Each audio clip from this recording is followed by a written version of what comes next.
tell you a little bit about my research. I'm particularly interested in understanding why 1/3 of the world's population has no access to health services. And I basically want to know what we can do about that. So let me take you on this tour. So think about a developing or a middle income country. What would you find there?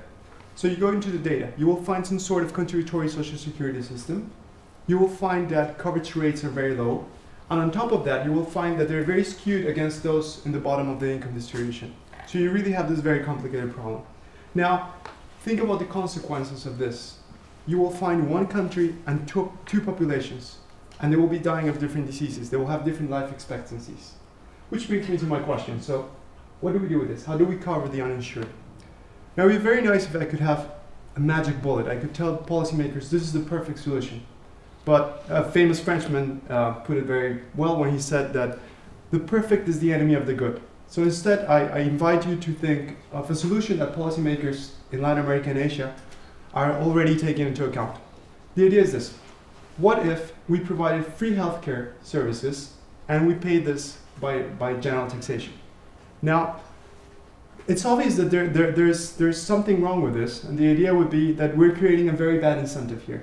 We are making jobs that pay no contributions to Social Security more attractive. And for many reasons, we really don't want to do that. Now, in a sense, this is good because it means that there is a cost, which means that there is a trade-off, which means that this is the cup of tea of economists.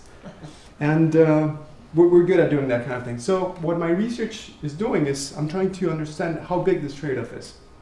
So in economics, when you do policy evaluation, what you want to do is you want to have a policy, but you also want to have a counterfactual. What would have happened had the policy not been implemented?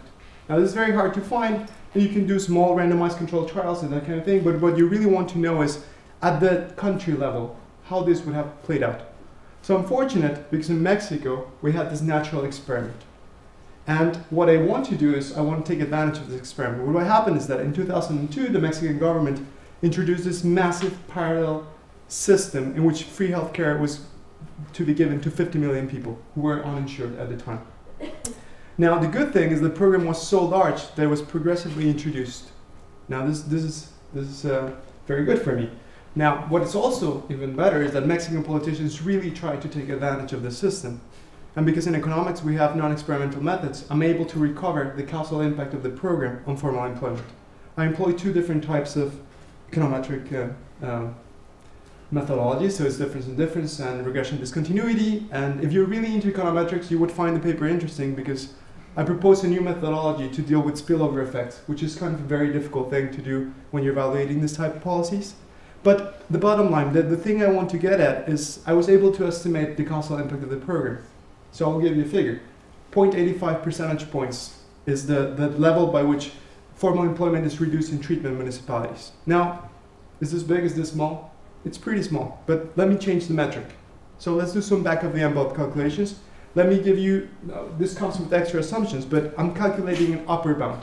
So in the upper bound, it comes at a cost of 272,000 formal jobs. This is what we sacrifice. What do we have in exchange? We have 50 million people who are now covered by insurance. Now, you might say, well, what's the cost-benefit analysis of this? Well, what you have to keep in mind here is that this is only the cost side of it. No one has really looked at the benefits. So my second paper aims at understanding what are the benefits, what are the health effects of health insurance. And once we have that, we can put this into a proper metrics and derive, well, what is the cost and what is the benefit of the program. But for now, if we think about what we have found out with this research so far, let us not be stuck in the perfect. Let's be pragmatic about this.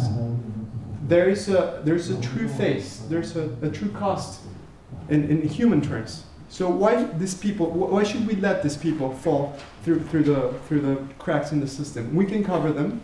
We can cover them at a reasonable cost, and we can do this without distorting the labor market because the trade-off is small. This is what the research shows. And that's it. You work on Mexico, that's what I understand.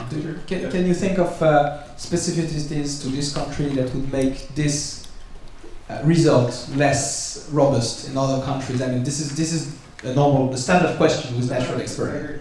So yeah, in economics, so my paper is very concerned with internal validity because at PSE people are really obsessed about econometrics. But in order to understand about the external validity, you need to understand the mechanism. So a second thing that my paper is doing is understanding the mechanisms of why is this trade-off so small. So the reason why the trade-off is so small is because there's all these other pensions and disability benefits that are still tied to formal jobs, and formal jobs are still very appealing, so to speak, right? So once we understand the mechanism, we can say something about external validity. But let me give you an extra intuition of why this is the case. Okay, so if the labor market is segmented, the less likely it is that the program will have a problem, will create this sort of externalities. But when you think about Mexico, Mexico is characterized, there's very high frequency flows between the two sectors. This is the most competitive labor market that you will find in Latin America. So if in Mexico, in the most competitive labor market, you're able to find that the effect is diminuted, and then you want to go to another country where the labor market might be segmented at a higher level, then you should do it with more confidence, because the effect from theory should be even smaller. So in that sense, if you're a policymaker living in a country where a disproportionate fraction of the population has no coverage for Social Security, you go, you look at your labor market and segment it, there's minimum wages, there's efficiency wages, there's a bunch of stuff that's making the labor market segmented, then it means that the trade-off will be even smaller. So while you decide on what side of the divide are you, or do you want a contributory Social Security system, this is a debate, or do you want a single payer system? So while you decide on that, you can provide health coverage for these people at a reasonable cost.